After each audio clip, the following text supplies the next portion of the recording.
pelik yang mana butuh pemikiran-pemikiran yang luar biasa.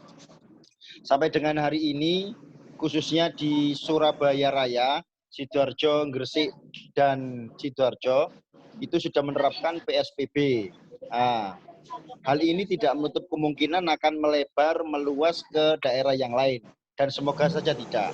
Nah, pada malam hari ini sudah hadir di tengah-tengah kita Bapak Basuki Babusalam yang akan memberikan pencerahan kepada kita, memberikan informasi-informasi yang terbaru, akurat, dan hal-hal apa yang perlu kita ketahui pada malam hari ini untuk pengambilan sikap kita ketika kita hari ini banyak teman-teman pemuda daerah yang masuk di jajaran MCC. Tetapi sebelumnya akan ada sambutan, pengarahan, dan pencerahan terlebih dahulu oleh Ketua Pimpinan Wilayah Pemuda Muhammadiyah Jawa Timur kepada yang terhormat Ustadz Diki Sadaqomullah, dipersilakan.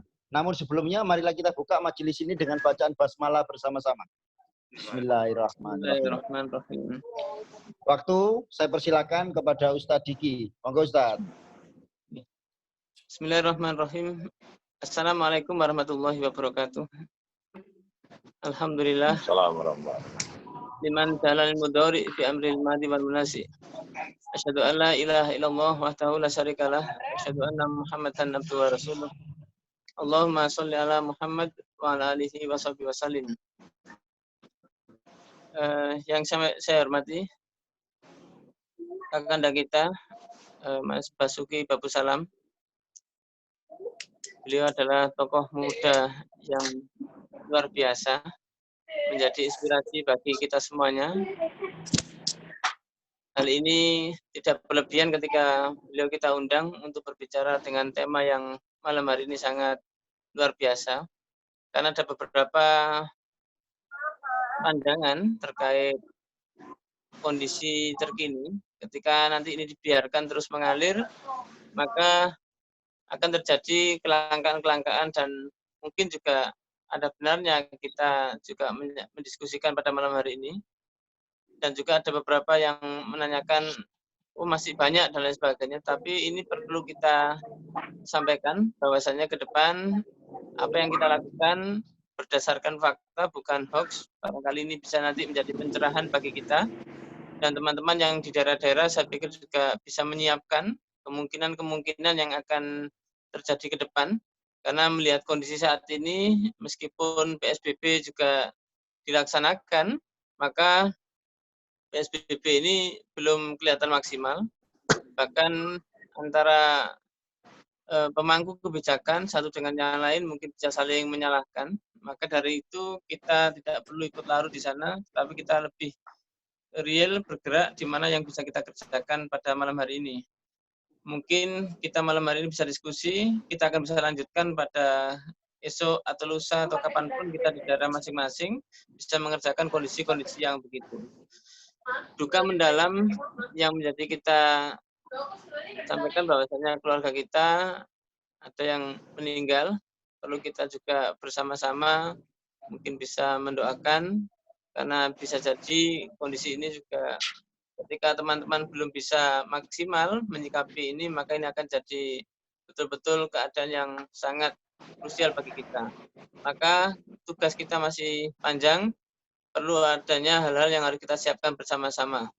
Oleh karena itu, Mas Basuki nanti ke depan disampaikan kondisi dan lain sebagainya, ketika nanti teman-teman bisa apa yang harus kita lakukan, lihat kondisi fakta atau hoax dan lain sebagainya, maka lumbung pangan ini di Muhammadiyah, konsepnya itu bisa menjadi seperti apa. Yang kita lakukan selama ini MC3 di Jawa Timur, turun ke daerah, sekarang ini sudah mulai membagi-bagi. Apakah nanti kita ke depan itu seperti itu, atau memang kita membuat gerakan yang luar biasa, karena hari ini saya melihat kita belum mempunyai lumbung yang secara jelas, apakah nanti pangan itu memang betul-betul menjadi langka ataupun itu masih banyak. Mungkin itu yang bisa kami sampaikan, kawan-kawan sekalian. Mudah-mudahan kita mendapatkan pencerahan dari senior kita, Mas Basuki Babusalam. Terima kasih. Fasadul khairat. Wassalamualaikum warahmatullahi wabarakatuh. Waalaikumsalam warahmatullahi wabarakatuh.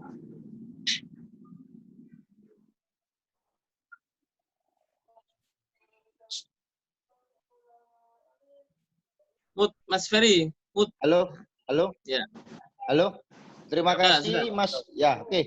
Terima kasih Mas Diki, Ketua PBPM Jawa Timur yang senantiasa memberikan pencerahannya. Pada malam hari ini kita langsung saja untuk mendengarkan pemaparan dari Pak Basuki Babusalam. Kepada beliau, ini nanti kita lebih banyak diskusi, mungkin nanti sampai jam 9:15, semoga ada waktu kurang lebih 30 sampai 45 menit. Kepada Pak Basuki, waktu dipersilakan.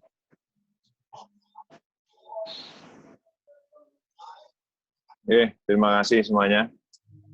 Bismillahirrahmanirrahim. Assalamualaikum warahmatullahi wabarakatuh. Waalaikumsalam. Alhamdulillah. Alhamdulillahi lam yalid wa lam yulad wa lam yakul lahu kufuwan ahad. Asyhadu an la ilaha illallah wa asyhadu anna Muhammadan abduhu wa rasuluh. Yang sama-sama kita hormati, kita cintai Ustaz Diki beserta Jawa Timur, kawan-kawan dari PDPM se-Jawa Timur yang saya hormati, dan mungkin juga ada beberapa dari kawan-kawan BCPM dan kerabat yang lain. Pertama, kita bersyukur kepada Allah, di tengah suasana apapun kita masih diberi sehat dan ruang kebahagiaan, sehingga kita bisa bersilaturahmi dalam momentum malam ini. Salawat dan salam kita sampaikan kepada junjungan kita Nabi besar Muhammad SAW. Saudara sekalian, pertama saya berterima kasih diberi sebuah kemuliaan, sebuah forum yang saya kira luar biasa, bertemunya para tokoh-tokoh pemuda yang insya Allah memiliki niat karena Allah, lillah dan karena lillah, sehingga dalam banyak keterbatasan seperti ini pun kita masih bisa berkumpul, bersinergi bersama, memikirkan bukan hanya kepentingan diri kita sendiri, tetapi kemudian memikirkan bagaimana kita kemudian tetap bisa bermanfaat untuk umat. Saya diberi sebuah tema yang agak dinamis terkait dengan krisis pangan dalam pandemi COVID-19, itu fakta atau hoax. Izinkan sebelum saya memulai itu, saya menyampaikan beberapa catatan kecil. Yang pertama, hasil pertemuan saya dengan beberapa pihak, termasuk dengan kawan-kawan BNPB, Badan Nasional Penanggulangan Bencana Daerah Jawa Timur, disebutkan bahwa sampai pertemuan kemarin lusa,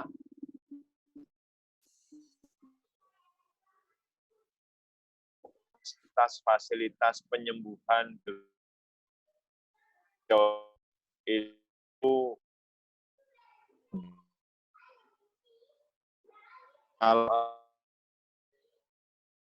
kurang lebih 1.265-an data per Kamis kemarin, maka kita bisa membayangkan kalau overload-nya kurang lebih 26%, ya kita bisa membayangkan sendiri sudah banyak orang sakit karena pandemi COVID ini yang kemudian tidak bisa dirawat. Memang belum semenakutkan sebagaimana di Italia dan macam-macam. Tetapi ketika sekarang kita dalam posisi kurva yang belum di puncak, ini kita masih dalam tahap menuju puncak itu pun ternyata fasilitas kesehatan sudah overload, kita bisa bayangkan apa yang akan terjadi. Nah, karena itu di banyak forum saya selalu mengawali dalam forum-forum pembahasan soal COVID ini, tidak ada pilihan lain kawan-kawan sekalian, saudara sekalian, selain kemudian kita mengantisipasi, kita berjuang, jangan menjadi bagian yang menjadi masalah, ikhtiarkan berawal dari diri sendiri, berawal dari keluarga kita, berawal dari orang-orang terdekat kita, mari kita jaga, kita kuatkan, kita sehatkan, agar kemudian kita tidak justru menjadi problem.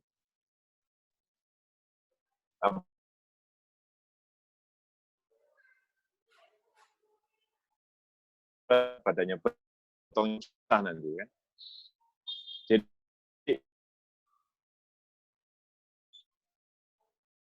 sudah yang per hari ini sudah mendekati, semuanya sudah overload dan tidak ada pilihan selain jangan sakit. Ada dua terutama, orang-orang tua dan orang-orang yang punya catatan medis soal pernafasan. Harus sangat kita jaga dan kita jaga. Kemudian yang kedua, saudara sekalian, kalau kemudian memasuki tema ini bicara soal pangan, memang kalau kemudian kita ingat soal teori kebutuhannya Maslow itu, bahwa teori primer sandang pangan papan itu akan dalam kondisi apapun akan menjadi sesuatu yang menarik untuk dibahas. Apalagi dalam masa pandemi seperti sekarang. Nah, bahkan kita bisa melihat sebuah fenomena ketika masa pandemi semacam ini, semua orang itu lari pada pertanyaan dasar bagaimana dengan kebutuhan pokoknya. Jadi orang tidak lagi kemudian memikirkan bagaimana soal sosialita, soal macam-macam, tapi kemudian bagaimana kemudian memikirkan kalau kemudian ini akan berlanjut sampai pada titik yang mana, maka kemudian bagaimana kemudian kebutuhan pokoknya masing-masing. Dan itulah yang kemudian dipertanyakan oleh, karena itu dia melalui gerakannya di kawan-kawan itu ingin membangun bahan dasar kebutuhan pokok itu menjadi sebuah pilar utama. Saya menjadi sangat mengapresiasi. Walaupun kemudian kalau saya ditekankan sekali lagi apa yang harus utama dilakukan, yang paling utama dilakukan hari ini adalah melakukan pencegahan, berawal dari diri, berawal dari orang terdekat kita. Karena kalau kemudian energi kita sudah habis untuk menyelesaikan persoalan orang sakit itu, maka kita akan juga kehabisan energi untuk bisa membantu orang lain. Karena itulah maka mari kita bermunajat juga kepada Allah. Semoga Allah menyehatkan kita sekalian, semoga Allah menguatkan kita sekalian, sehingga kemudian kita masih bisa untuk masalah. Jadi semua orang sekarang epicentrumnya, titik pikirnya itu sekarang pokoknya ya sehat, segar kewarasan, dan sebagainya itu. Kembali pada kebutuhan dasar. Di sisi lain kita juga punya beberapa cara secara yang catatan mungkin yang dijadikan tambahan adalah bahwa COVID-19 ini berkembang di atas simpang siur.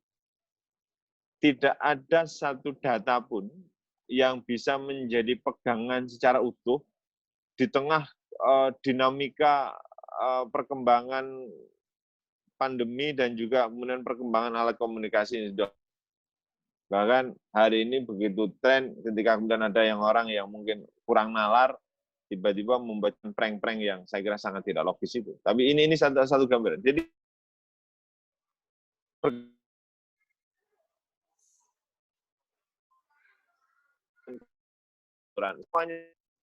terus kemudian belum ada satu titik akhir yang bisa jadi pegangan.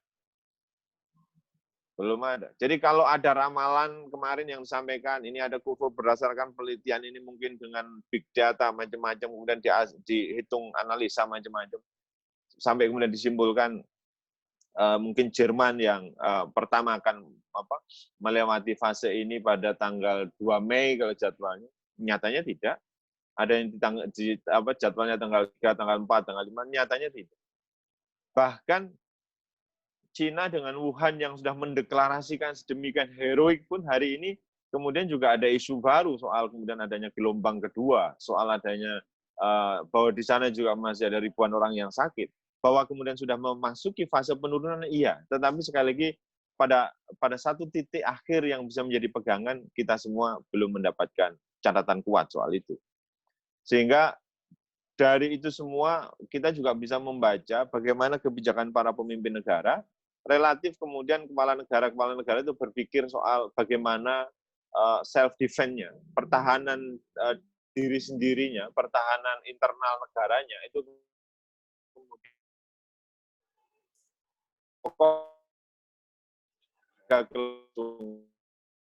karena kalau kemudian kita ini kita bisa bayangkan apa yang akan terjadi karena negara lain semuanya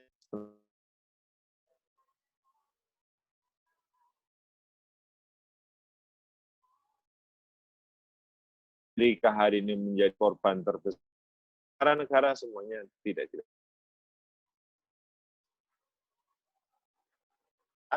Ya,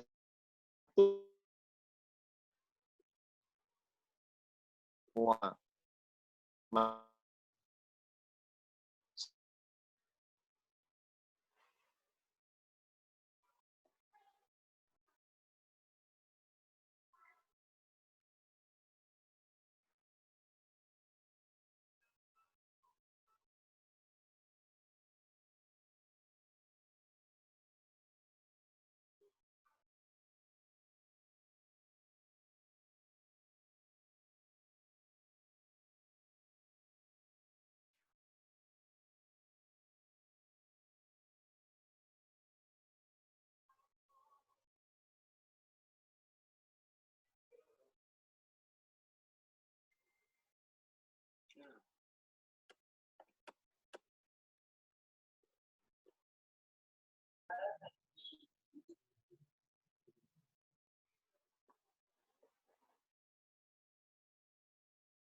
Halo, ya, ini kelihatannya Mas Pak Basuki Babu Salam los ya?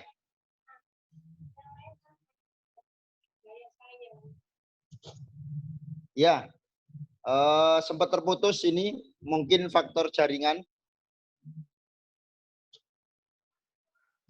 Halo, Pak Basuki. Ini saya cek di partisipan Mas Basuki enggak ada ini, Pak Basuki.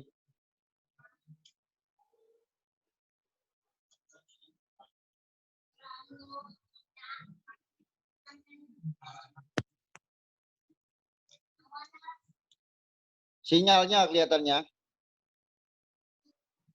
Halo, halo. Cek, cek.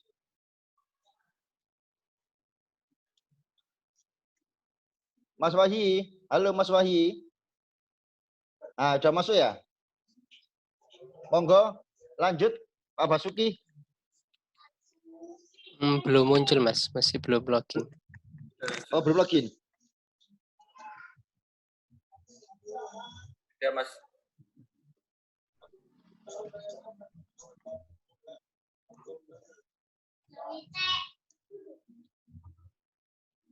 Ini itu ada fotonya itu. Monggo, Mas Bas. Monggo, monggo lanjut.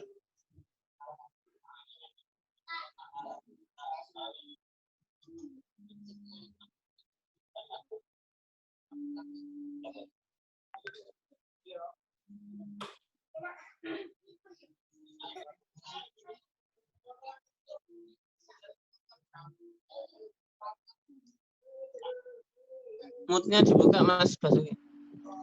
Monggo. Di sini Mas Bas masih belum gabung, Mas. Belum gabung ya? Saya juga masih belum bisa ngatur mood unmute-nya beliau. Ini di tampilan saya ada A Basuki Babu Salam dengan foto yang berbeda. Bukan itu ya? Ya, nah, ikut coba dimasukkan. Mas Basuki sudah masuk.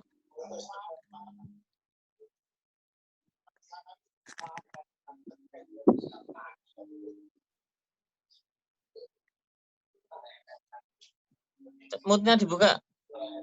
Mas Wahyi ada.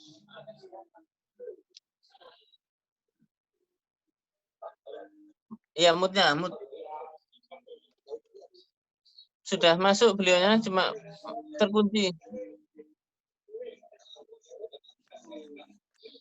Ini sudah coba saya tekan unmute tapi masih belum bisa berubah. Mungkin dari settingan beliau.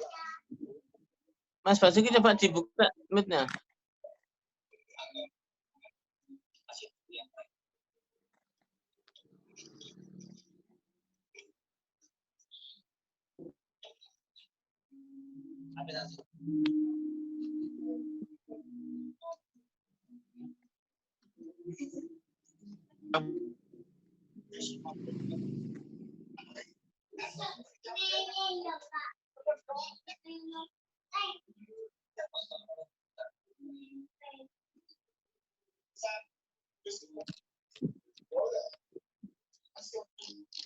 Teman-teman sambil nunggu dari Pak Basuki masuk, Pak Ketua minta tolong ditelepon Pak Basuki.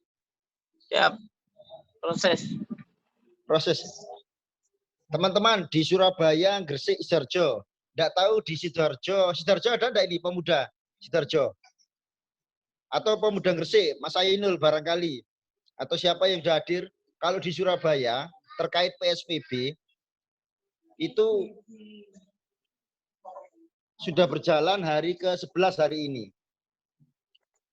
Di titik-titik tertentu banyak checkpoint, ya.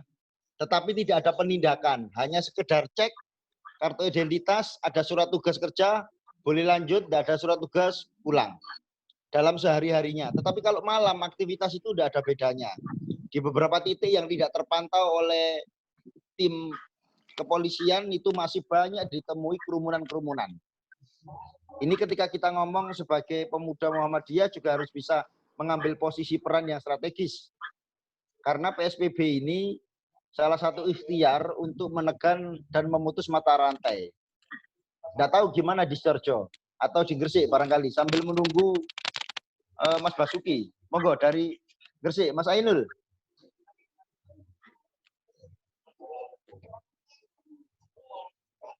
Mas Wayi, Mas Ainul dibuka Mas Wayi. Oke, terima kasih. Masuk. Masuk. Oke. Ya, membantu saja. Mungkin teman-teman Gresik lagi OTW mungkin ya. Bantu saja sesuai dengan pengamatan keseharian saya gitu ya di Gresik. Jadi sebenarnya bersama dengan yang di Surabaya Mas Ferry. Jadi memang ada beberapa checkpoint, terutama checkpoint itu yang akses tol, terutama yang exit tol. Itu yang memang ada checkpoint yang masuk di sana. Dan sama sebenarnya, makanya ada situasi begini misalkan. Kalau keluar kemana-mana, kalau bisa jangan pas hari libur, hari kerja, karena pasti diizinkan masuk, gitulah kira-kira. Gitu. Karena ya tadi itu, dengan membawa keterangan dan sebagainya. Yang kedua, saya sebenarnya mengapresiasi yang dilakukan oleh teman-teman aparat di beberapa hari atau beberapa malam ini. Jadi jam 8 malam atau setengah 9 lah gitu, teman-teman aparat sudah mulai keliling, sudah mulai melakukan proses mengingatkan jam malam. Nah, kemudian jam 9, ketika sudah mulai masuk jam 9, kemudian kalau memang masih ditemukan masyarakat di luar, itu akan kemudian dilakukan proses ditindak, bahkan dibawa ke Polres dan dilakukan rapid test sana. Artinya secara umum saya lihat kalau untuk ukuran aparat sudah bagus, hanya memang problemnya itu ya kita tahu jumlah aparatur kita dengan ini nggak seimbang gitu ya, sehingga kemudian memang memerlukan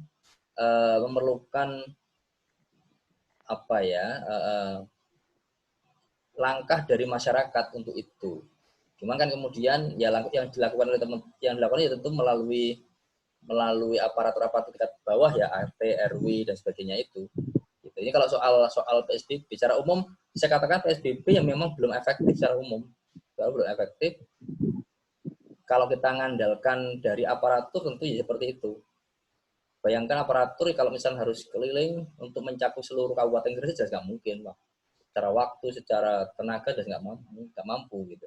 Tetapi apa yang dilakukan sudah sangat bagus. Saya mengapresiasi yang dilakukan oleh teman-teman aparat, gitu ya. Dan ini menjadi titik poinnya di situ.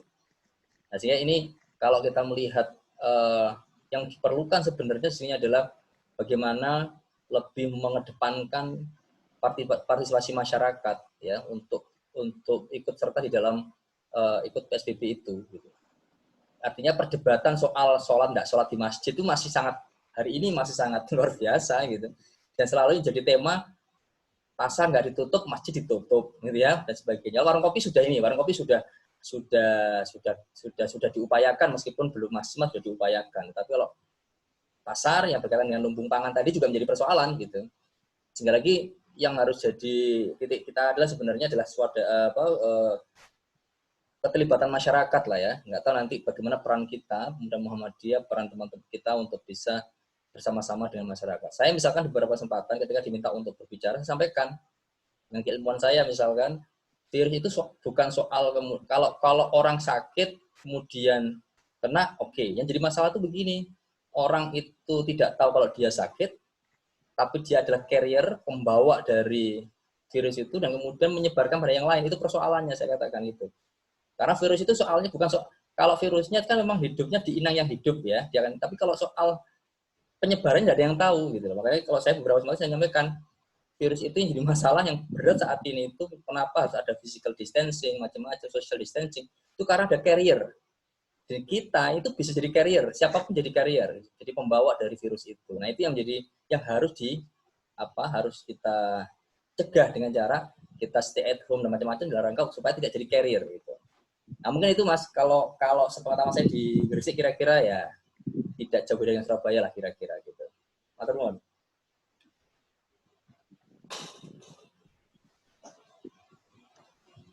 Mas Ferry itu perlu di-unmute.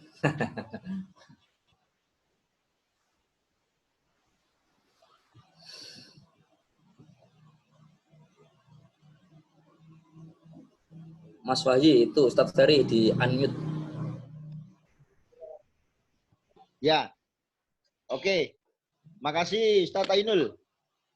Jadi halo? Dengar ya? Iya, siap. Itu di Gresik yang mana banyak juga pekerja-pekerja pabrik. Ya.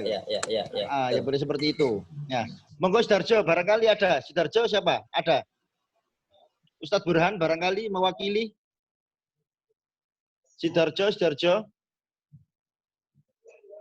Mas Ferry, Mas Basuki sudah masuk. Sudah masuk? Mas Basuki. Oke. Mas Basuki sudah masuk lagi? Sudah gabung? Mas Basuki.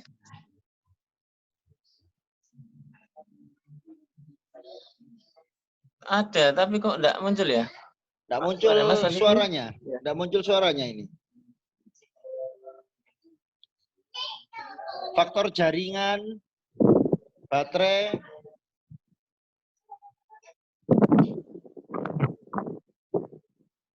Oke, coba dilanjutkan Mas Burhan saya dulu.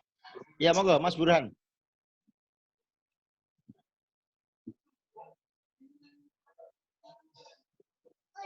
Monggo Mas Burhan, Ustadz Burhan, monggo lanjut. Sidarjo.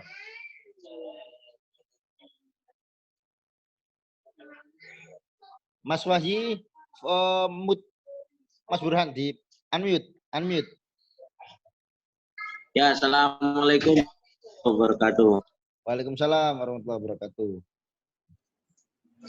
Sudah kedengaran ya, teman-teman? Oke, sip. Ya. Kalau di Sidoarjo itu, kalau jalan protokol yang jalan utama itu sudah terlaksana. Jadi kayak warung-warung apa itu sudah tutup.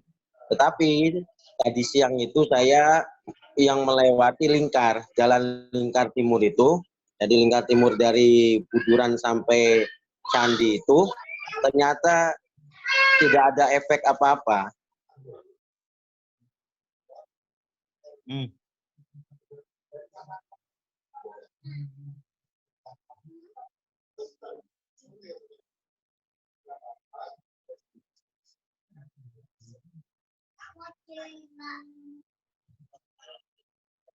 Halo, Mas Burhan.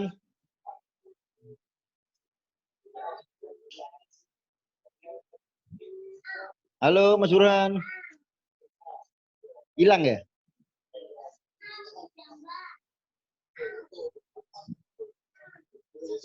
Halo.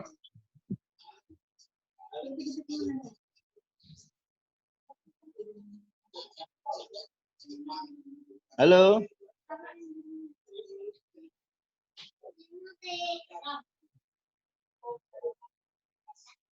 Mas Burhan nih hilang.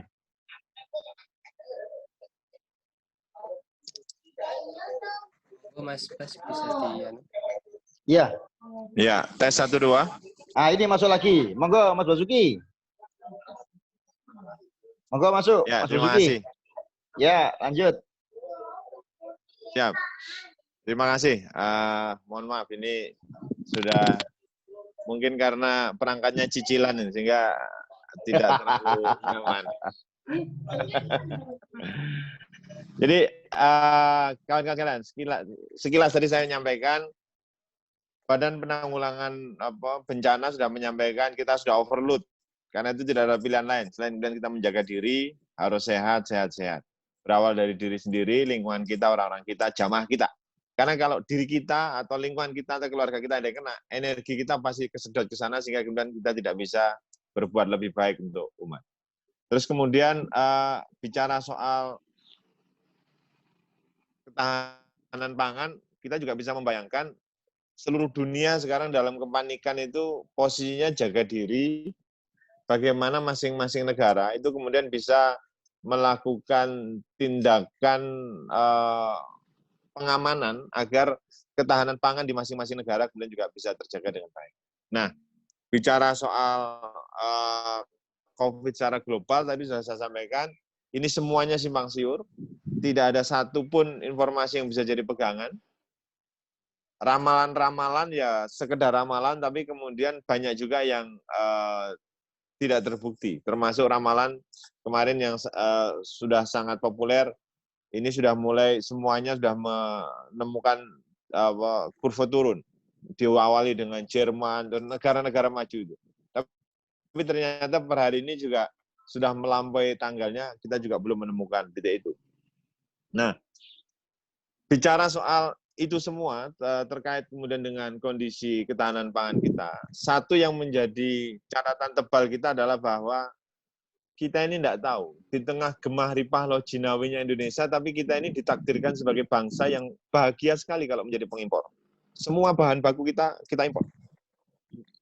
Kita bahkan sering sekali berhadapan dengan masyarakat, ketika masyarakat panen gabah, tiba-tiba impor padi, impor beras berlangsung. Ketika kita juga punya begitu banyak sumber daya garam misalkan, petani garam harus teriak-teriak, tapi kemudian dengan alasan tertentu, kemudian garam didatangkan berjuta-juta ton. Ini gambaran kita sebelum pandemi. Nah, sekarang semua negara-negara eksportir itu yang kita impor itu semuanya sudah relatif menutup keran perdagangannya, karena semuanya memikirkan dana. Kita sudah mendengar di dalam 3 hari terakhir Vietnam sudah menyampaikan untuk sementara tidak akan ekspor beras. India juga sudah menyampaikan begitu. Pun demikian produk lain. Nah, pengakuan dari rilis Kementerian Perdagangan akhir April kemarin itu menyampaikan, ini ada beberapa data yang menarik. Ya memang kalau seperti beras macam-macam sampai tanggal awal Mei itu diprediksi masih surplus kurang lebih 7 juta ton surplus. Dengan catatan Mei. Artinya kalau kemudian pandeminya ini kemudian berlangsung sampai lepas Mei, Juni, Juli, nah ini kita bisa bayangkan. Itu sinyal yang disampaikan di pemerintah. Tetapi lepas dari ada beberapa yang surplus itu, ada beberapa barang yang memang kita tekanannya impor dan kita tidak memiliki daya produksi yang kuat. Ada 3 yang disampaikan oleh Dirjen. Yang pertama adalah gula, yang kedua adalah daging sapi maupun daging kerbau, maupun yang ketiga adalah bawang putih. Nah, 3 komponen ini yang kemudian kita sudah pasti impor dan sekarang semuanya sedang ditutup. Lalu apa dari catatan ini sekalian? Karena ini saya harus melakukan lompatan percepatan. Catatan akhir yang bisa saya sampaikan adalah, kawan-kawan sekalian, yang pertama, kalau kemudian kita membaca pandemi ini, nampaknya per hari ini Indonesia belum bisa memiliki pegangan yang kuat. Sampai kapan ini berakhir? Ramalan yang ada, yes, pokoknya Indonesia sebagai negara yang paling akhir selesai pandemi. Tapi kapan? Negara-negara maju pun kemudian juga belum menemukan titik itu. Kemudian yang kedua, kalau toh sebenarnya pandemi ini berakhir, tetapi karena inflasi dan dampak pandemi yang sudah kita rasakan dari ketika Pak Presiden Jokowi mendeklir sampai hari ini, itu jurang inflasinya sudah begitu dalam. dampak ekonominya sudah luar biasa dalam. Dampak ekonomi luar biasa, dampak kesehatan luar biasa, dampak kehidupan sosial masyarakat luar biasa. Jadi jurang yang tercipta karena pandemi ini sampai hari ini saja itu sudah luar biasa. Apalagi kalau kemudian pandemi ini akan berlangsung cukup lama. Ini yang kemudian oleh para pemikir, oleh para cerdik pandai, oleh para tokoh-tokoh penggiat masyarakat harus dipahami. Jadi ini selesai hari ini saja, dampak sosialnya itu pasti masih akan terus berkepanjangan. Pasti ada. Orang yang sudah terlanjur di PHK, jumlahnya sudah jutaan.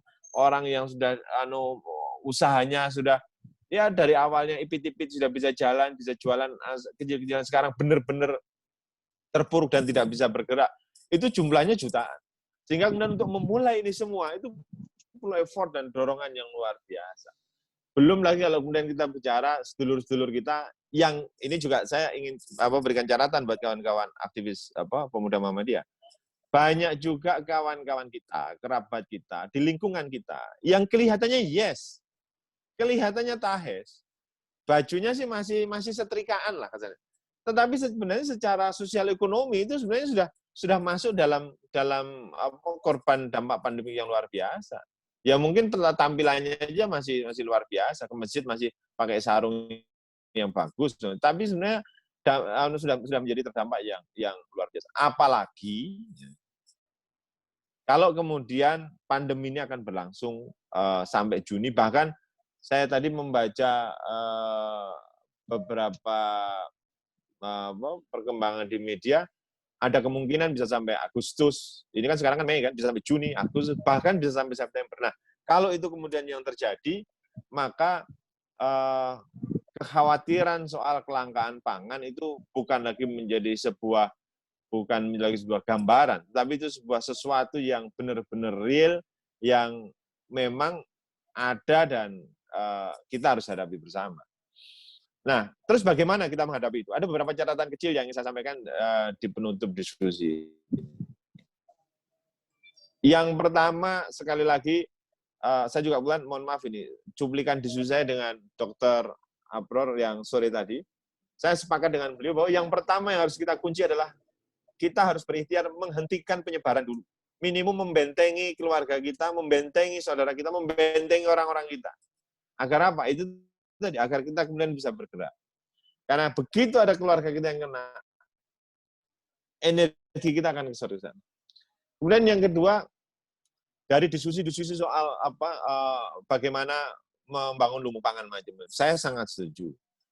Kita belajar agama pun Al-Quran mengajarkan bagaimana Nabi Yusuf yang menghadapi 7 zaman yang kemudian harus dihadapi, dan itu kemudian harus dilakukan. Itu saya kira dilakukan. Nah, cuman polanya yang saya kira harus kita adopt dalam versi Indonesia dan versi kekitaan. Bagaimana nanti? Nah, saya punya sedikit usul, tapi nanti. Terus kemudian yang ingin saya buat catatan tambahan adalah kita harus buat basis kekuatan sosial di masing-masing wilayah. Apa maksudnya? Ya, Indonesia ini kalau bicara soal keindonesiaan tidak bisa hanya diselesaikan dari Jakarta. Bicara soal Jawa Timur tidak bisa hanya diselesaikan oleh gubernur dari Gerahadi. Bicara soal Magetan misalnya tidak bisa diselesaikan dari Pendopo. Bicara soal kecamatan tidak bisa. Semuanya harus berbasis lingkungan masing. Karena itu masing-masing tokoh di masing-masing wilayah harus bergerak membangun partisipasi. Terus saya juga ingin mengusulkan petakan semua potensi yang ada. Bahkan kalau perlu kita harus sudah mulai memikirkan alternatif pertama, alternatif kedua, alternatif ketiga, sampai kemudian pangan alternatif. Misalkan masih punya gabah, bagaimana caranya itu kemudian bisa kita, bukan hanya untuk hari ini, tapi kemudian kita bicara ke depan. Karena per hari ini saya membayangkan negara yang sangat superpower pun tidak bisa memberikan batasan, kepastian kapan akan berakhir. Apalagi ya kita tidak menafikan Indonesia, karena apapun ini negara yang kita cintai. Tapi inilah Indonesia. Kita masih punya waktu panjang yang harus kita hadapi bersama-sama. Saya membayangkan inilah saatnya kita sudah mulai memikirkan tanaman-tanaman alternatif. Kalau ada saudara-saudara kita yang hari ini, misalkan pemetaan itu maksud saya, kawan-kawan pemuda-pemuda Muhammadiyah di tingkat kecamatan-kecamatan, di antara rembuk-rembuk lingkungan, mulai memikirkan kalau ada sedulur-sedulur yang masih punya tanaman-tanaman singkong dalam jumlah yang cukup banyak. Inilah saatnya untuk kemudian mulai didata. Kita harus mulai belajar mendata. Saya punya pengalaman sedikit kemarin. Ketika ada kawan panen ikan dari Lamongan dan kemudian di packing, diasapin. Itu kemudian saya mengirimkan melalui kawan-kawan Gojek, dikirim ke beberapa kawan, baik itu kawan-kawan dosen, kawan-kawan aktivis yang lain. Terimanya luar biasa. Saya tidak ingin menceritakan dalam konteks acaranya, tapi yang saya ingin ceritakan adalah dalam situasi orang jenuh semacam ini, orang semuanya tidak bisa bergerak hari ini, itu mendapatkan kiriman apapun, entah itu singkong, jalar, entah itu ikan yang dan masih bisa kita rengkuh, itu dampaknya luar biasa. Apalagi dalam perjalanan ke depan, ketika kemudian sumber-sumber pangan memang benar-benar tidak ada. Kemampuan mengelola semua potensi alternatif-alternatif itu harus kemudian mulai kita pikirkan, dan pola distribusinya harus kita pikirkan.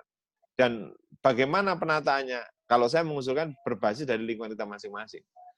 Karena kalau kita berharap pada pemerintah saja, kita hari ini sudah mendengar kan bagaimana di antara pemerintah Jawa Timur aja, antara pemerintah Jawa Timur dengan Bupati Risma sudah saling begojekan yang saya kira tidak elok dilihat dalam kondisi masa-masa ini. Terus yang terakhir yang saya sampaikan adalah umat boleh lockdown, umat boleh SPP, tetapi para pemimpin umat itu harus hadir. Saya mohon admin yang lain di-mute ya. Ini untuk catatan. Jadi saya mohon bantuan untuk yang terakhir yang saya sampaikan adalah umat boleh di PSBB, jamaah boleh disuruh tinggal di rumah-rumah.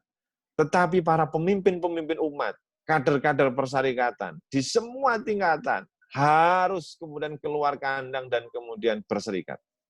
Ya tentu kemudian dengan pola penerapan PSBB macam-macam kan. Tentara pun juga masih bisa bergerak, polisi masih bisa. Jangan kemudian kita bersembunyi di balik sajadah kita masing-masing. Ini saatnya kita mikir di kecamatan kita apa yang bisa kita lakukan, jamaah masjid kita apa yang bisa kita lakukan. Karena banyak sekarang kegelisahan yang sudah muncul walaupun kemudian belum tersuarakan. Banyak jamaah-jamaah yang benar-benar untuk sahur besok itu kemudian sudah mulai berpikir. Apalagi kalau kemudian pandemi ini sudah benar-benar berkepanjangan.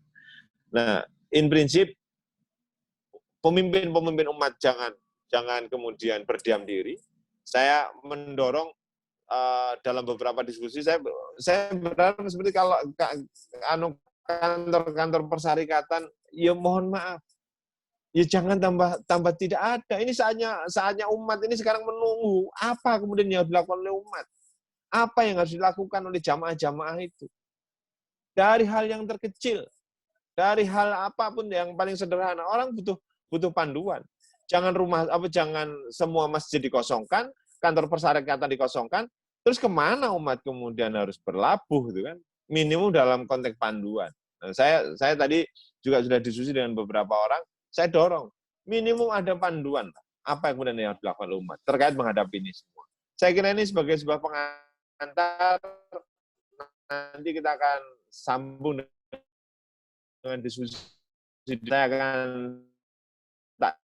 mendengarkan senyum. Mohon maaf kalau ada kurangan, saya kembalikan kepada moderator. Ya, terima kasih Pak Basuki. Paparannya lugas, faktual, dan kekinian. Yang disampaikan itu yang terjadi hari ini di lingkungan kita. Ada catatan yang cukup menarik tadi terkait lumbung pangan ini yang cukup menghentak ya pemikiran kita bersama-sama, yaitu banyaknya warga kita yang tampilannya itu mungkin masih necis, good looking, tetapi sesungguhnya mereka terdampak. Tetapi mereka tidak menunjukkan keterdampakannya. Itulah orang-orang Muhammadiyah. Meskipun nangis hati ini, tapi tidak pernah sambat. Nah, terlebih ada catatan, ada 6 tadi yang saya catat, putus mata rantai penyebaran, bangun lumbung pangan, bangun kekuatan di masing-masing basis komunitas, buat skema berbasis tanaman alternatif sebagai bahan pokok, lalu pola penataan dan pendistribusian harus tata sebaik mungkin. Ini yang terakhir yang menarik tadi, umat boleh lockdown, rakyat boleh di PSBB, jamaah boleh sholat dan ibadah di rumah masing-masing, tetapi pemimpin, aktivis, kader-kader harus keluar kandang. Nah ini monggo, itu garis besar yang saya tangkap yang disampaikan oleh Pak Basuki. Monggo, barangkali ada yang didiskusikan, bisa diangkat tangannya. Mas Wahyu saya dibantu ya, barangkali ada yang mengangkat tangan, saya tidak lihat. Monggo, siapa?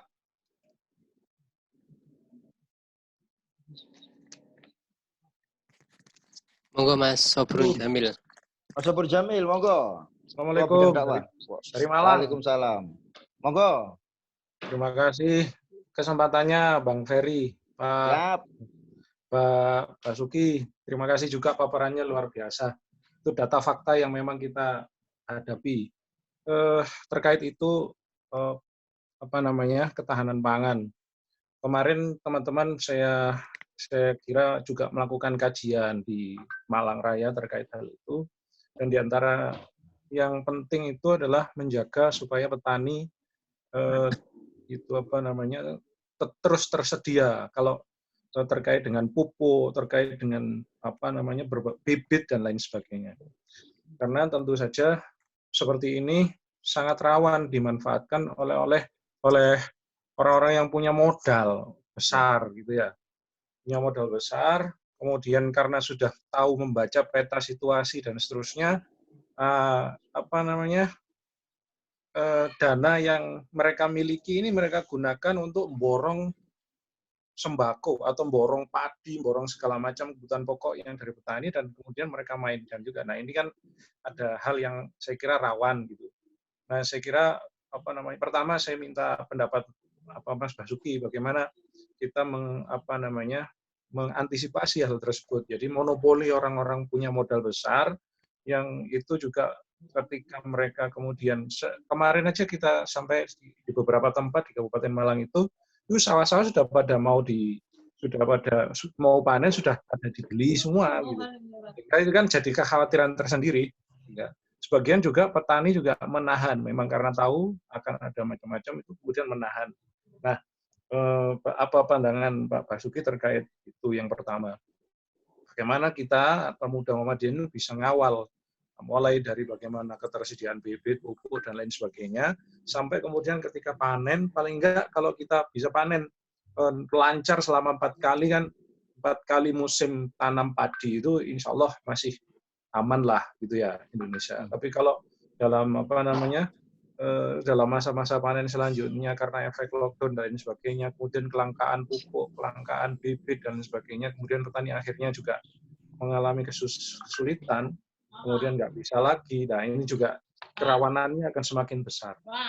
Kami minta pandangannya itu dan sekaligus mungkin perlu kita bahas bareng-bareng di Jawa Timur atau di PDPM apa yang harus kita lakukan bareng-bareng untuk mengawal ini. Terima kasih kesempatannya. Ya, monggo langsung ditanggapi biar langsung mendapatkan jawaban.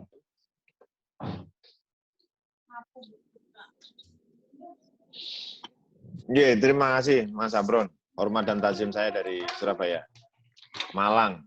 Orangnya keren-keren. Jadi kalau kemudian berbicara terkait dengan bagaimana kita menyelesaikan persoalan, saya sangat mengamini dengan sebuah teori soal kearifan lokal. Jadi masing-masing wilayah itu tentu kemudian punya potensi masing-masing yang dipahami oleh tokoh lokal masing-masing. Yang tentu kemudian kalau yang mikirkan orang Surabaya tidak bisa jangkau. Tapi kalau misalkan di kecamatan ada misalkan jamaah PJPPM kemudian berkumpul, ya tentu saja kemudian di antara para pemimpinnya dulu kan. Nah itu kemudian berkumpul mendiskusikan bagaimana keadaannya, potensi apa, terus kemudian menata langkah-langkah sebagaimana saya sampaikan tadi, mungkin itu bisa menjadi sebuah gambaran. Karena kalau kemudian disampaikan secara umum general Jawa Timur, mungkin kita bisa membuat protokol atau mungkin aturan-aturan yang baku, tapi kemudian sifatnya general. Tapi kalau bicara soal lokal, itu bisa saja misalkan kawan-kawan yang di Pacet misalkan, sekarang ternyata memang beras dan macam-macam masih ada. Tapi kemudian mereka juga punya potensi porang, mereka punya potensi umbi-umbian yang lain. Nah, yang ini kemudian juga setidaknya harus menjadi peta. Karena itu sebagaimana saya sampaikan, kita harus punya alternatif pertama, kedua, ketiga, sampai kemudian misalkan ketika kemudian bahan baku beras kita itu kemudian sudah benar-benar relatif tipis. Apa kemudian yang harus kita ajarkan? Ini harus memang menjadi namanya saja kita menghadapi situasi pandemi. Jadi harus melibatkan untuk. Tetapi yang izinkan saya usulkan terkait dengan apa yang disampaikan Mas Apron adalah berawal dari ini saatnya kita memantik seluruh potensi-potensi lokal di masing-masing wilayah. Itu untuk kemudian melakukan dakwah kultural, membaca potensi apa yang dimiliki oleh masyarakatnya, memberikan penguatan, pendampingan, sampai kemudian ya jangan sampai kemudian terjerumus pada pola-pola perdagangan yang kemudian hanya sesaat saja. Karena kalau kemudian ini tidak diingatkan, ya bisa saja keuntungannya berlipat-lipat. Saya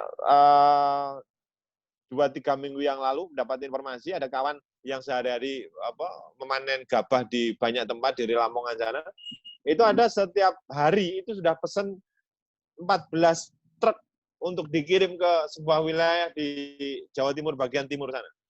Itu sudah ada yang nampung-nampung itu bukan kok kemudian itu sudah ada.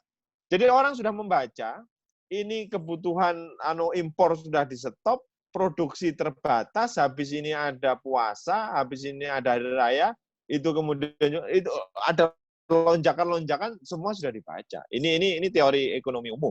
Nah, tugas kita adalah bagaimana menyelamatkan agar kemudian minimum di basis-basis kita masing-masing apa yang bisa dilakukan.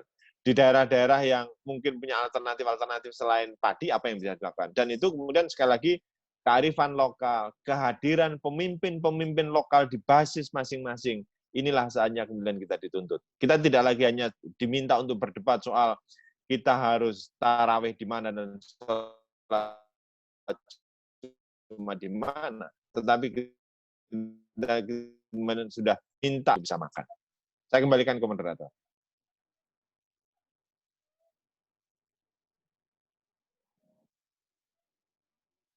Ya, saya kembalikan. Ya, monggo. Tadi Pak Ainul dulu sebelum Kabupaten Malang. Pak Ainul, monggo. Tadi masuk tadi. Monggo, Pak Ainul. Habis itu Kabupaten Malang. Ya, terima kasih Pak Ferry dan Mas Basuki. Saya yang mungkin kalau speaker ingatkan tadi waktu raker saya menjadi moderator jenengan waktu di Lawang dulu. Ya. Ini Mas Basuki, saya kebetulan selain di BBM tinggalnya di Gresik dan juga kebetulan juga sebagai kepala sekolah di SMA Muhammadiyah. Saya tertarik dengan sama Mas Basuki tadi soal banyak teman-teman pakaian necis, tapi ternyata di dalam dia nggak tahu kalau sebenarnya di dapurnya nggak bisa masak. Ini soal-soal yang perlu saya sampaikan, saya melaporkan Mas Basuki. Hasil pendataan saya di teman-teman sekolah Muhammadiyah saja misalkan, ini per April ini terindikasi belum bisa bayaran, belum bisa gajian. Salah satunya saya sampaikan, saya dilaporkan bahwa yang jaga dana bos turun dan BPOPP turun. Tapi kemudian sampai dengan hari ini kan belum, ya walaupun ya katanya turun tapi belum. Gitu. Bahkan beberapa kawan kemarin di sekolah Muhammadiyah Jawa Timur itu beberapa sudah mulai hutang. Ya cara bayarnya nunggu hasil pencairan bos atau BPOPP itu. Nah maksud saya, Mas Basuki, ini ya pragmatis tapi saya sampaikan secara ini bahwa saya berharap bisa melalui panjenengan untuk bisa didorong kepada Dinas Pendidikan Provinsi Jawa Timur ataukah dinas terkait tentang ini. Karena banyak kawan-kawan di sekolah itu yang untuk operasional penggajian guru karyawannya itu jaga uang bos atau BPOPP. Karena memang ya saya menggarisbawahi tadi sama Mas Basuki soal karena begini, kemarin saya diskusi dengan teman-teman di Dewan di Gresik kan otomatis kalau kita bicara SMA saja misalkan, ini kan otomatis nomenklaturnya juga kebingungan. Kita ngomong BLT macam-macam, pendataannya saya yakin guru nggak masuk BLT itu atau karena apa? Ya sudah necis tadi itu soalnya, ya kan? Saya sampaikan ini kalau didata oleh Pak RT, guru-guru pasti nggak masuk. Karena masyarakat, ya, guru itu mesti orang yang sudah berada, orang yang maha kuasa, maha apa gitu ya, sehingga tidak masuk pendataan gitu. Sehingga ini saya kira juga harus kami mohon juga ada goodwill dari teman-teman di Dewan maupun di eksekutif soal ini, karena memang ya minimal BPUPP bisa turun sesuai dengan, ya walaupun saya tahu ya mungkin ada persoalan PAD yang saat ini juga mulai diarahkan menuju ke ini ya, ke pandemi ini gitu. Tapi paling tidak saya berharap ini melalui panjenengan, karena kebetulan saya tidak menyuarakan saya sendiri, saya menyuarakan kawan-kawan di SMA, SMK se-Jawa Timur yang bilang Muhammadiyah, yang laporannya ya sudah cepat, hampir ya besar sekali, banyak sekali kawan-kawan yang sudah mulai kebingungan untuk membayar gaji ke guru karyawan itu. Itu mungkin yang utama yang saya sampaikan. Kemudian yang kedua, soal lumbung pangan memang betul. Sekarang ini problem kita hari ini memang soal bagaimana kemudian kita bisa mengkolek bahan-bahan pangan yang bisa kita distribusikan pada kawan-kawan yang ada di sekitar kita. Hari ini sudah di masyarakat di Gresik, misalnya di tempat saya misalkan, orang sudah mengapresiasi betul bagaimana kerja kawan-kawan Muhammadiyah. Tetapi kan Muhammadiyah juga punya keterbatasan dalam konteks itu. Sehingga perlu, seperti yang Ustaz Sobrun tadi itu, pendataan sudah kita lakukan, tetapi kita punya keterbatasan pada soal bagaimana kita modal kita untuk itu. Apa yang harus kita lakukan gitu. Ini yang juga perlu menjadi kajian gitu. Kalau kemudian kita sendiri, saya kira juga nggak mungkin, nggak mampu. Teman pemuda juga nggak mampu untuk itu. Lazismu juga banyak punya keterbatasan. Sehingga soal lumbung pangan ini memang saya sepakat basis masjid, basis kantor pesyarikatan saya sepakat. Tetapi memang kita nggak punya sendirian. Harus terintegrasi dengan banyak pihak sehingga soal pangan ini menjadi selesai, menjadi sebuah tidak menjadi persoalan kembali. Karena seperti yang tadi waktu Mas Basuki sempat live tadi saya sampaikan pada teman-teman, orang masih sibuk ngurusin raweh di mana, kemudian memprotes warung kopi, padahal sudah di Gresik saja saya alhamdulillah warung kopi sudah mulai diobrai sekarang, kemudian sekarang bergeser. Iri pada pasar. Saya mikir lah, pasar di iri ini terus makan apa kita ini? Tapi ini sudah terjadi di masyarakat kita ini gitu. Nah, mungkin itu barangkali yang bisa saya sampaikan. Terima kasih, Mas Basuki. Sehat selalu, Mas. Ya. Ye. Monggo. Mas Basuki, ada terima kasih, Mas Asrul. Hormat dan tabsin saya buat dulu-dulu di Gresik. Jadi soal itu insya Allah akan menjadi PR saya bahkan mulai malam ini. Saya akan gerak untuk ke pimpinan-pimpinan Dikbud untuk memastikan agar kemudian bahkan dengan kawan-kawan DPR RI agar dana BOS segera cair dan segera turun. Karena itu syukur-syukur dan karena itu saya mohon doanya. Saya mohon doa. Cuma begini. Cobalah misalkan kawan-kawan itu barang-barang yang paling remeh-temeh saja. Misalkan bisa beli yang bisa, terus kemudian beli satu, kemudian tawarkan di grup besar. Barang si rumahnya dekat sini akan datang. Itu bukan varian dan memang butuh makan, itu sudah banyak. Itu yang saya maksud. Dan kalau itu nanti memang sehari benar harus sudah mulai bergerak untuk memikirkan bagaimana ke depan. Karena yang dalam kondisi agak longgar begini saja sebenarnya ini sudah menjadi beban. Saya sudah mulai mikirkan, saya sudah mulai membayangkan. Sudah tidak ada kok banyak orang yang kemudian memikirkan bagaimana beli baju baru sekarang. Karena semuanya menyiagakan diri untuk kita bersama-sama menghadapi situasi. Nah, sehingga itu yang kemudian harus. Saya prinsip membangun kekuatan lokal bersama-sama itu yang saya mohon untuk kemudian dibangun. Silahkan membangun percontohan kearifan lokal di masing-masing wilayah. Dan kalau ada dalam konteks siar, nyun tolong disebarkan. Jangan program-program kebaikan yang bisa dilakukan oleh kawan-kawan itu kemudian habis senyap, hanya dinikmati oleh orang-orang lokal saja. Padahal itu bisa dicontoh oleh wilayah-wilayah lain. Ini sekarang kita juga sudah mulai harus membangun bagaimana peradaban-peradaban bagus, kemudian harus kita siarkan untuk kita tebarkan. Soal pahala atau tidak, itu yang tahu hati kita dengan Allah. Sudahlah, itu pasti nyampainya kalau kita lillah. Tapi kalau bahwa kemudian kita harus bisa memberi contoh, sederhana yang seperti tadi saya sampaikan tadi, tiba-tiba kita bisa beli singkong 20 kilo, diedarkan saja siapa yang rumahnya di dekat perumahan sini masing-masing ada 1 kiloan yang mau ngambil silakan diambil sendiri.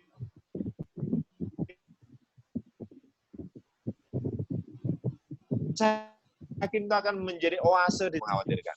Ini saya kira catatan kecil untuk Mas Arul dan terima kasih salamnya insya Allah salam yang saya terima. Saya kembalikan ke moderator. Baik, makasih. Itu untuk Mas Ainul. Monggo, Kabupaten Malang, masuk. Assalamualaikum warahmatullahi wabarakatuh. Waalaikumsalam warahmatullahi wabarakatuh. Ya, Salam warahmatullahi wabarakatuh. sangat respon teman-teman di pimpinan wilayah untuk mengangkat tentang isu pangan ini. Baik, saya awali, Mas Basuki dan teman-teman semuanya. Saya kebetulan 3 minggu ini menganalisa BPS tentang 7 bahan pokok, beras, jagung, kedelai, telur, daging ayam, daging sapi, kemudian gula, ya. Mulai daya serap, kemudian daya produksi, daya konsumsi, ISP. Ini Mas Basuki kalau berpegang pada ISP indeks, spesialis indeks spesial perdagangan. Ya. Jadi kami kebetulan 3 minggu ini menganalisa tugas seperti itu. Dari ketujuh itu, Indonesia, ini dari laporan resmi dari BPS dan Pusat Statistik Pertanian, 7 ini kita itu tidak punya daya saing sama sekali. Beras di bawah Vietnam dan Thailand. Sekali lagi, semuanya kita tidak punya nilai daya saing. Nilai daya saing itu di bawah 0, main 0. Kita nggak ada di atas 0. ISP, Indeks Spesial Perdagangan. Kebetulan saya di pasca agribisnis. Kebetulan menganalisa saat ini selama 3 minggu ini. Nah, inilah yang saya sampaikan kepada teman-teman semuanya dan kepada Mas Basuki supaya diangkat ini. Yang menjadi permasalahan diantaranya itu adalah pemainnya ternyata setelah saya melihat itu dan pembahasan kami itu pada tengkulak dan pedagang besar. Mereka membuat suatu kesepakatan, permufakatan, inilah yang disebut dengan mafia atau kartel. Nenek saya petani, bapak saya petani, mertua saya juga petani. Saya lari, karena apa? Tidak cerah masa depan petani itu. Yang kedua, rumah tangga petani semakin berkurang. Kami ketika pulang, pekerjanya adalah sepuh-sepuh semuanya. Karena apa? Inilah kejahatan tadi, persekongkolan kejahatan. Mafia. Petani hanya untuk hidup kebutuhan panen, untuk hidupnya saja, kembali modal untuk hidup. Yang untung apa? Tengkulak. Pedagang besar. Langsung siapa itu? Importir. Maka kalau ada impor, ini sudah indikasi adanya permasalahan. Sekali lagi 7 bahan tadi itu, bahkan telur saja kita impor. Dan semuanya 7 bidang itu terpusat di Jawa Timur. Tebu dan yang lain. Contoh gula. Gula 2018 impor itu harganya itu 3 kali lipat di Indonesia lebih murah. Katakanlah 5.000 di Indonesia 15.000. Akhirnya apa? Sebentar-sebentar impor, sebentar impor. Nah inilah tadi Mas Basuki menyampaikan, kami meluruskan, petani ada Gapoktan, gabungan kelompok petani, kalau di perikanan ada Poklasar, namanya kelompok pengolah pemasar ikan. Itu semuanya permasalahan diantaranya adalah ekonomi makro, impor ekspor. Dan kita tidak punya daya saing, nol nilainya di bawah negara-negara yang lain. Ini perlu diketahui semua teman-teman. Buka BPS 2014 sampai 2015 sampai 2019 semester yang kedua sampai semester ke-1.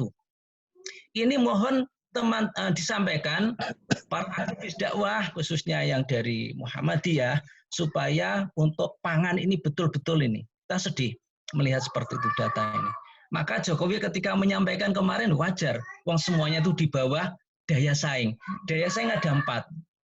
Satu itu adalah proses pengenalan, yang kedua adalah proses adaptasi, yang ketiga mulai mengekspor, dan yang keempat punya kekuatan. Kita itu berada yang di paling bawah. Ini perlu ketahui teman-teman semuanya. Nah, oleh sebab itu kami minta ketika ada katakanlah kemarin Bulog, ini karena impor terlambat, itu masalah juga. Ini karena kemarin gula karena PTPN yang di Sumatera lelangnya tinggi, itu hanya ini saja. Pada dasarnya apa? Keseriusan pemerintah untuk memperhatikan petani itu masih kurang. Salah satunya apa yang disampaikan Ustadz Sobrun tadi, apa? Memberikan pengawalan pada petani saat ini. Minimal 4 siklus panen diamankan. Mulai pupuknya, harganya, kepastian harga, pendistribusiannya dikawal. Jangan sampai tengkulak itu mempermainkan. Jadi kesimpulannya, 1, permasalahan ini diantaranya adalah para tengkulak dan pemain besar termasuk importer. Adanya mafia atau kartel. Yang kedua, kita perlu gerakan ke desa, GKD. Bukan orangnya, tapi apa? Pengawalan sekali lagi. Pengawalan ke desa tentang pertanian tadi itu. Harga sampai penjualan. Yang keempat, alternatif selain makan beras adalah jagung. Jagung kalorinya 140, beras kalorinya itu 175.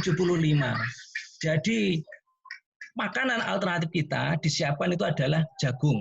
Jagung kita masih posisi untuk domestik itu masih mencukupi, seperti itu. Dan sementara hanya dikonsumsi untuk pakan ternak dan produksi untuk produksi pati. Itu Mas Basuki, mohon kontrolnya ketika ada impor langsung ini ada masalah. Kalau impor itu mesti ada masalah. Jadi perlu namanya pertama ketersediaan pangan. Yang kedua baru kita bicara ketahanan pangan. Jangka panjang ketahanan pangan seperti itu dan kedaulatan pangan. Baik, semoga bermanfaat. Terima kasih. Ini hal yang sangat penting dan teman-teman semuanya saat ini perlu memikirkan ketahanan pangan, alternatif pangan selain beras, singkong dan yang lain perlu disiapkan. Termasuk tadi jangka panjang adalah pengawalan 4 siklus, berarti sekitar 2 tahun. 4 bulan kali 4, anggap aja 2 tahun. Ini perlu dikawal oleh DPR termasuk pemerintah dan teman-teman semuanya. Demikian, semoga bermanfaat. Wassalamualaikum warahmatullahi wabarakatuh. Waalaikumsalam warahmatullahi wabarakatuh. Waalaikumsalam warahmatullahi wabarakatuh.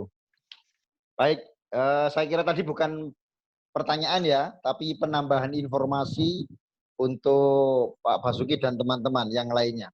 Makasih PDM Kabupaten Kabupaten Malang, luar biasa datanya, analisanya itu. Nanti bisa di-share itu menjadi bahan.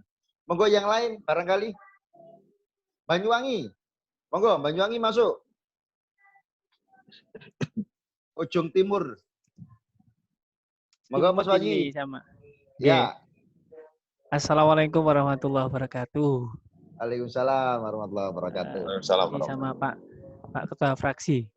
Selamat malam teman-teman. Ini ada Mas Edi ya. Kemarin pesen jahe di Banyuwangi, mudah-mudahan manfaat Mas Edi. Oke. Langsung saja ini mumpung ada Pak anggota dewan ini. Tolong kami diberikan petunjuk karena pandemi ini datang di saat yang ada yang bilang tepat, ada yang kurang tepat, gak tepatnya kok pas Lebaran, pas waya PBDB. Tepatnya bagi mereka-mereka yang punya kepentingan pilkada.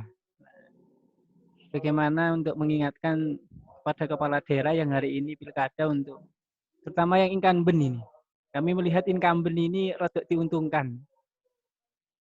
Mohon kami bisa diberikan pengarahan bagaimana bisa mengingat, atau barangkali nanti dari teman-teman PWPM ini punya maklumat khusus untuk para calon kepala daerah yang hari ini incumbent ini untuk tidak memanfaatkan kondisi seperti ini untuk kepentingan pilkadanya masing-masing. Contoh misal di Banyuwangi ini respon pencegahan antara ormas satu dengan ormas yang lain ini berbeda. Ada yang semangat, ada yang enggak. Termasuk dalam hal Muhammadiyah khususnya di Banyuwangi, kami laporkan, kita ini bahu-membahu untuk pencegahan. Nah, di lain sisi ada ormas yang santai-santai wae. Nah, kita ini bukan karena enggak ikhlas ya, cuma kok responnya beda. Termasuk dalam hal penindakan, di mana masjid dijaga ketat, terus mall kok tidak. Ini kan kadang kita ini coba berpikir, ya apa iki sakjane ono tenan apa enggak. Sehingga keikhlasan kami ki lambat laun ya agak berkurang. Terus yang kedua, ini kalau kondisi seperti ini diteruskan, enggak usah lama-lama. 3-4 bulan ke depan, Indonesia ini bisa chaos ya. Dalam artian yang kecil semakin susah, yang besar-besar memanfaatkan peluang ini. Sekali lagi, barangkali mohon kami diberikan penguatan sehingga keikhlasan kita ini dalam berjuang ini tambah mantap. Ya, dalam hal ini itu tadi banyak beberapa kepala daerah itu yang mengambil kepentingan untuk kepentingan ini. Kita bahu-membahu ormas masyarakat sampai RT RW diimbau jaga pos kampling dan seterusnya. Nah ini kehadiran pemerintah yang buat kebijakan lockdown ini kayak nggak kelihatan. Jangan-jangan sengaja ditahan, nanti wayah pilkada wis rada cedek, baru mereka turun berbagai macamnya. Nah ini kita khawatir arahnya ke sana. Dan apa yang kita perlu sikapi. Monggo, terima kasih Pak Ketua Dewan ini dan teman-teman yang lain. Mudah-mudahan kita terus bisa sharing dan istiqomah. Assalamualaikum warahmatullahi wabarakatuh. Waalaikumsalam warahmatullahi wabarakatuh. Monggo Pak Basuki, dilema ini ya. Mengambil apa itu? Mengambil kesempatan dalam kesempitan untuk pencitraan. Monggo Pak Basuki, masukannya. Ya, terima kasih. Izinkan saya satu step ke belakang karena tadi kan tidak diberi kesempatan menjawab. Setidaknya menanggapi lah.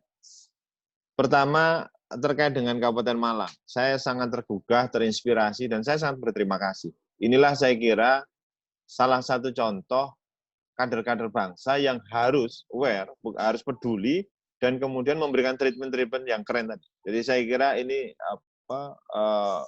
dan memang kita ini bukan hanya pada level-level tertentu. Mulai dari bibit itu loh, petani itu sekarang sudah dibuat tidak berdaya. Ketika saya zaman masih kecil, nanam jagung, ya bibitnya cukup dari tanaman jagung kita sebelumnya, dipilih yang bagus dan dia ditanam lagi. Tapi sekarang kan tidak. Semua bibit jagung dikondisikan sedemikian rupa, sekali tanam setelah itu tidak bisa dipakai nanam lagi. Ini sudah ada mafia yang luar biasa. Terus kemudian tadi soal impor yang dimainkan sedemikian rupa. Sekali lagi itu soal mafia kebijakan. Apa kata kuncinya? Kata kuncinya adalah kawan-kawan harus mulai aware, kawan-kawan harus mulai turun, kawan-kawan harus mulai peduli. Kalimat yang disampaikan bahwa jangan kita kemudian abai dengan kekuasaan, karena kekuasaanlah yang menentukan. Hari ini kita merasakan, kekuasaanlah yang kemudian menentukan berapa harga setiap gram garam yang kita makan, berapa gram sendok gula yang kemudian kita minum, berapa semua bahan pokok itu semua dihitung. Itu salah satu dari kekuasaan. Dan karena itu saya mendorong, ini mumpung didengarkan oleh para pemimpin-pemimpin bangsa dari kader-kader persyarikatan, jangan nanggung-nanggung, ambil peran ini, maksimalkan dan mainkan. Saya bahkan kalau izinkan boleh memohon, ambil dari hal yang paling sederhana. Kalau perlu dari tingkat RT. Karena RT yang Muhammadiyah sama RT yang bukan Muhammadiyah itu memang kelihatannya ketua RT. Tapi dampak dakwahnya luar biasa. Kalau kita mau menyelenggarakan pengajian di lingkungan yang RT-nya kader persyarikatan, kita mau masang sound berapa besar pun, itu asal Pak RT-nya cukup senyum-senyum, kita bahagia. Tapi kalau kemudian ketua RT-nya orang yang musuh persyarikatan, jadinya sebaliknya. Sehingga kemudian kalau RT saja kemudian kita sudah bisa mengendalikan, kita juga berharap nanti kader-kader kita lah yang akan menentukan berapa impor yang benar bisa dijalankan. berapa barang yang kemudian harus didistribusikan. Dan itu level-levelnya seperti levelnya Pak Muhajir, levelnya macam-macam. Itulah yang kita harapkan nanti lahir dari kawan-kawan pemuda persyarikatan Muhammadiyah. Saya apresiasi dengan kawan-kawan Malang. Terus terkait dengan kawan-kawan Banyuwangi. Disertasi saya kebetulan soal tindakan maladministrasi incumbent atau petahana. Jadi memang petahana itu atau incumbent itu kalau mau melakukan niat apapun, karena biasanya mereka bisa menjalankan. Kayak misalkan Bu Gubernur hari ini. Hari ini kan ada panggung yang namanya panggung kekuasaan pemerintah provinsi gubernur dengan alokasi anggaran 33 triliun. 33 triliun kawan-kawan sekalian. Dengan segala kekuasaan, apalagi sekarang ada pandemi begini, kemudian ada instruksi presiden yang kemudian diberi kewenangan untuk membuat banyak hal, ya pokoknya banyak toleransi lah. Apa yang undang-undang? Semuanya bisa dilakukan. Nah, saya membayangkan kalau kemudian kita yang punya gubernur, bayangkan kan, betapa kemarin itu kita dapat bantuan 1.000 paket bahan makanan itu rasanya semua dengan kawan. Padahal yang dibagikan itu bisa 30 triliun kawan-kawan sekalian. Karena itu saatnya kita tuh bangkit, ojo dipis emperan toh. Ini saatnya kita nata, saatnya kita peduli. Ya memang dalam kondisi hari ini yang bisa kita lakukan adalah kita aware dengan orang lingkungan kita aware dengan petani di sekitar kita aware dengan semua apa yang bisa kita lakukan. Tetapi jangan tinggalkan mimpi-mimpi besar bahwa kita harus menjadi khilafah itu harus menjadi khilafah yang dalam skala makro. Kita ini diperintah untuk menjaga bumi ini beserta seluruh isinya. Jangan dibuat main-main. Keahlian seperti kawan-kawan Malang itu. Saya berdoa betul di momentum Ramadan yang karim ini. Semoga potensi kawan-kawan yang hebat itu mendapatkan pintu yang luar biasa oleh Allah sehingga kemudian mendapatkan hasil manfaat yang keren. Kalau ada banyak kader-kader persyarikatan yang paham, punya keahlian dasar semacam itu, dan kemudian mendapatkan tempat yang paling pas, Masya Allah, kita akan bisa berbuat banyak untuk negeri ini. Tetapi per hari ini, apa yang bisa kita lakukan? Ya mari kita lakukan. Termasuk, mohon maaf, kayak Banyuwangi. Ya saya bisa merasakan, kalau di pinggiran, terus kemudian income-nya begitu, ya makan batin, makan hati. Tapi apa yang bisa kita lakukan? Ya tetap semoga kawan-kawan tetap bisa mengimprove dengan segala kearifan lokal, tetap bisa berbuat dalam skala yang paling baik, tetapi saya juga mohon bantuan, mulai dipikirkan. Apa kemudian langkah lanjut yang kemudian bisa kita lakukan? Jangan stagnan, jangan diam. Kudu ono-onoan, harus biru, warna kuning, warna merah, tidak harus. Tetapi warna apapun yang penting bisa menjadi khalifah yang baik, itulah yang dituntut kita untuk kemudian bisa berbuat. Saya kira itu, Pak Moderator.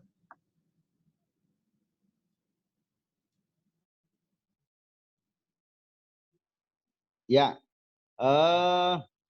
luar biasa jawabannya. Ini ada teman-teman dari Nasyiatul Aisyah, Mbak Aini. Mungkin bisa memberikan masukan atau pertanyaan. Monggo. Mbak Aini. Mbak Aini Sukriya, monggo. Dari PWNA, Jawa Timur.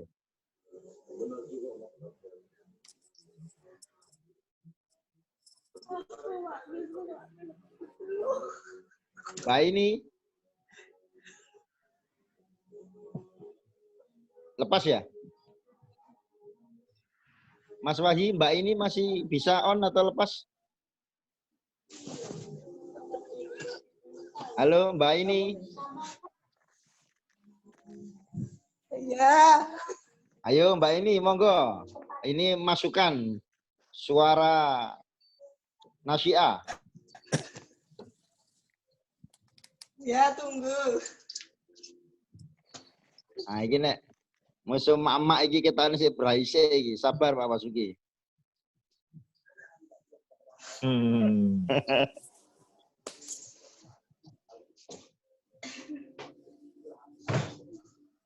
Keren loh, kita sekarang sampai 2151 loh.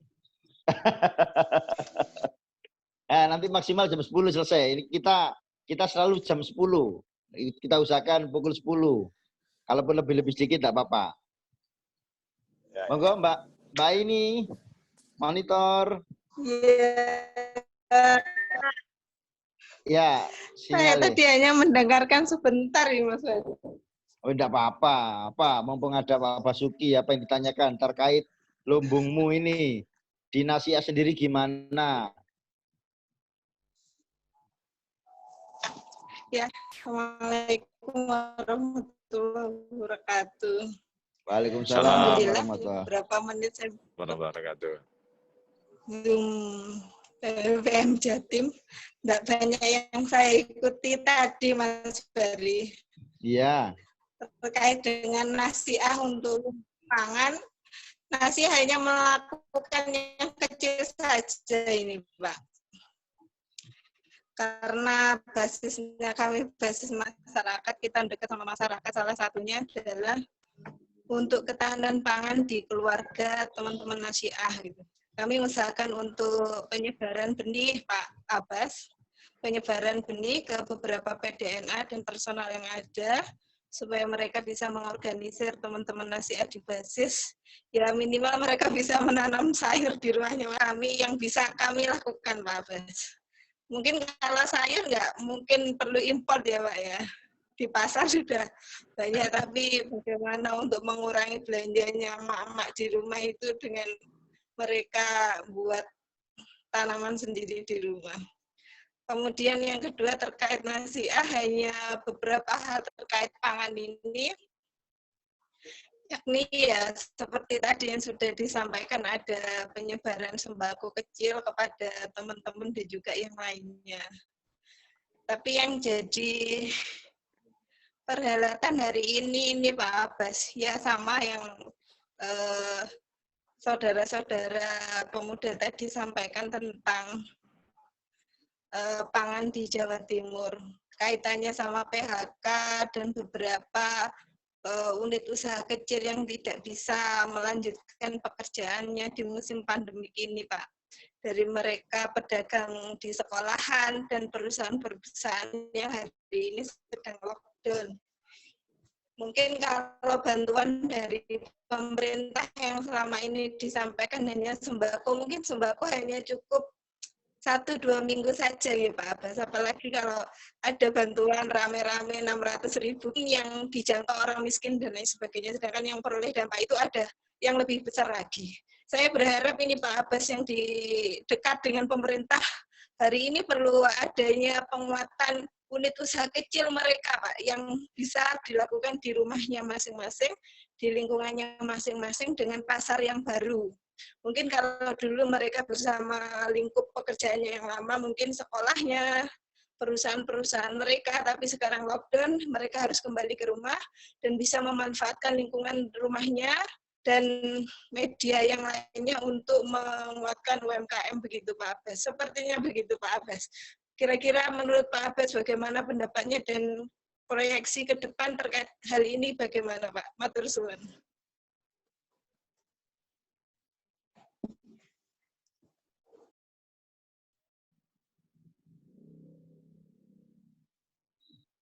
Monggo langsung Pak Basuki bisa ditanggapi langsung dari suara Nasihatul Aisyah. Ya, terima kasih. Saya membayangkan kalau dari awal diberitahukan bahwa di forum ini ada kawan-kawan Nasihatul Aisyah, itu maka akan banyak kawan-kawan pemuda yang mendengarkan lebih awal, sehingga kemudian tidak terlambat. Terima kasih Mbak Eni. Saya mengapresiasi dengan apapun yang dilakukan. Tetapi saya menyadari bahwa sekecil apapun ketika maknanya dan posisinya pas, itu akan memberikan penguatan yang luar biasa. Hari ini, dengan segala ruang yang dimiliki Aisyah, Nasihatul Aisyah maksud saya, itu banyak langkah-langkah sederhana menurut saya yang kemudian tetap akan menjadi penopang dari semua rangkaian kerja besar kita. Apa contohnya? Di tengah kepanikan ibu-ibu mendampingi anak-anaknya di sekolah masing-masing.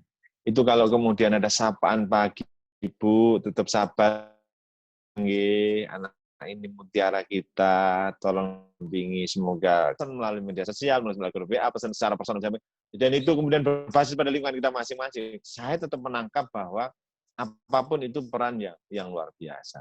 Bahwa kemudian tadi diaturkan, kita perlu memberikan, saya kemarin ada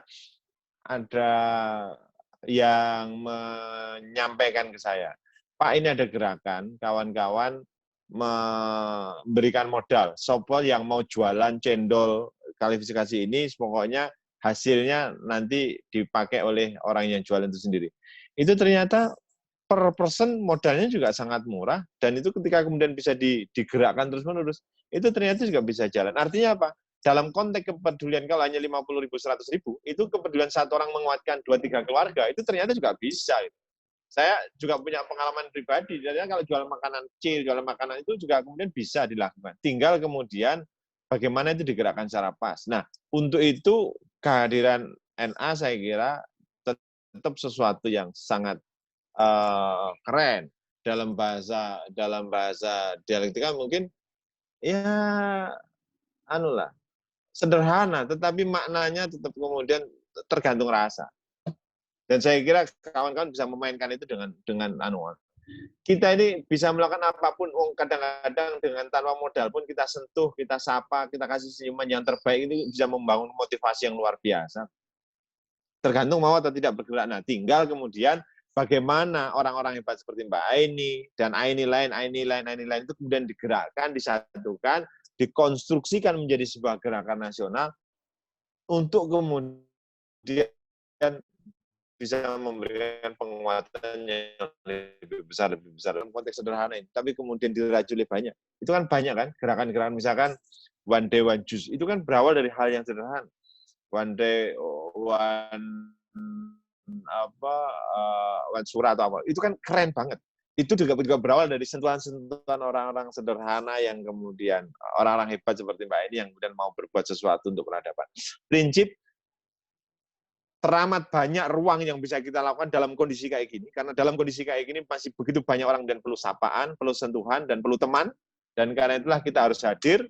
Pemimpin tidak boleh kemudian juga nyaman duduk di dalam sajadah masing-masing. Pemimpin kemudian harus bergerak, memimpin pergerakan, memimpin kehidupan, memimpin harusnya bagaimana kita kemudian ke depan menata diri kita masing-masing.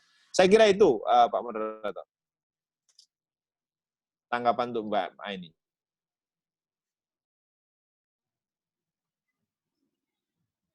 Halo? Ya, oke. Makasih Pak Basuki. Semakin malam yang bertanya dari NA Pak Basuki semakin semangat. Baik. Ini sudah hampir jam 10. Closing dari Pak Ketua PBPM. Monggo, Pak Diki. Terima kasih disampaikan kepada Mas Basuki Wabsalam. Teman-teman sekalian, mudah-mudahan apa yang tadi disampaikan sudah bisa menjadi gambaran bagi kita ke depan. Yang perlu kita lakukan hari ini, satu, kita bisa bersama-sama melakukan kegiatan yang mungkin bisa kita laksanakan sesuai dengan kemampuan kita masing-masing. Dan yang kedua, insya Allah ini nanti Mas Basuki sudah membuat planning ke depan, bahwasanya mungkin lumbung pangan ini bisa kita hidupkan di masjid-masjid maupun di aum-aum, maka nanti barangkali entah itu lewat bulog atau kira-kira yang bisa kita diskusikan nanti menjadi gerakan bagi kita bersama. Karena memang hari ini kita juga melihat di beberapa MCC yang ada di PDM masing-masing atau di daerah-daerah masing-masing, perlu juga ada upaya-upaya ke sana. Mungkin yang di daerah beberapa Matraman, daerah Tapal Kuda yang memang dia sudah siap tentang beras, maka ini akan jadi kekuatan, bisa kita sharingkan bersama. Barangkali nanti harga juga bisa kita lakukan bersama-sama. Yang jelas memang dari MCC Jatim pun juga melihat kondisi ini, kondisi yang sangat luar biasa.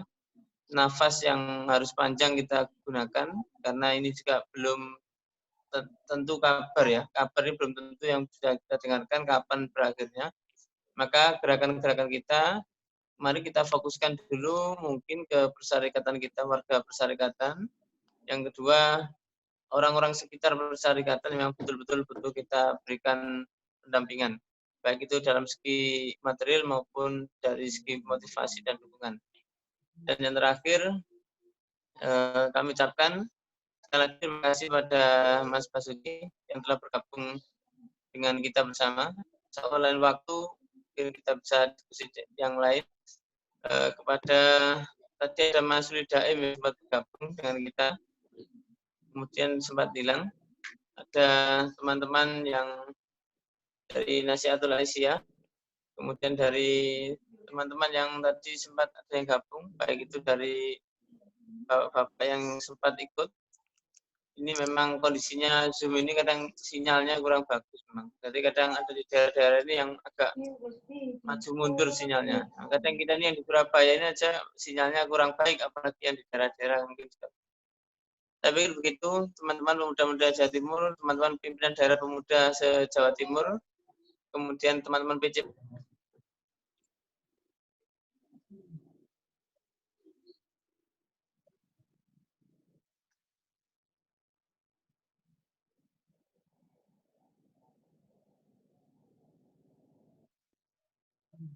Halo, Pak Ketua. Sinyalnya hilang. Oh ya, tiba-tiba sinyal. Memang ini sinyal lagi-lagi sinyal. Ya. Nanti kita harus bersabar. Sekian dari kami, teman-teman sekalian. Salam tangguh, salam fastabiqul khairat pada kita semuanya. Sekali lagi mudah-mudahan Allah memberikan kekuatan, kelancaran dan keberkahan bagi kita semua sehingga bisa Amin. menjalankan roda kehidupan kita ini dengan baik dan benar. Akhirul kalam, ihdinas siratal mustaqim, fastabiqul khairat. Wassalamualaikum warahmatullahi wabarakatuh. Waalaikumsalam warahmatullahi wabarakatuh. Baik, terima kasih teman-teman atas kehadiran dan partisipasinya, khususnya Pak Basuki yang sudah berkenan untuk memberikan pencerahan pada malam hari ini. Semoga bermanfaat bagi kita semuanya. Kata kuncinya, teman-teman, banyak di luar sana aktivis-aktivis kita yang tampilannya good looking, tetapi mereka terdampak, tetapi mereka tidak mau teriak. Dan kita sebagai aktivis, sebagai pimpinan harus peka, ya, harus peka. Maka kita harus peka, tanpa diminta kita harus mendatangi saudara-saudara kita yang terdampak.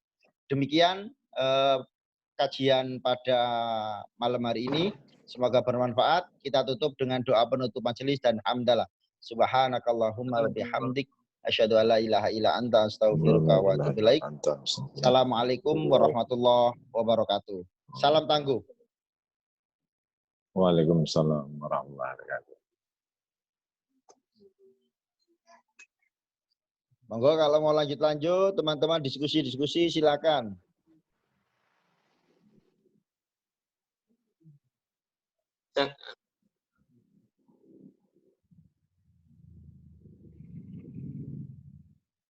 Mas Basuki, tidak ada kopinya. Biar diskusinya nyaman, saya mohon izin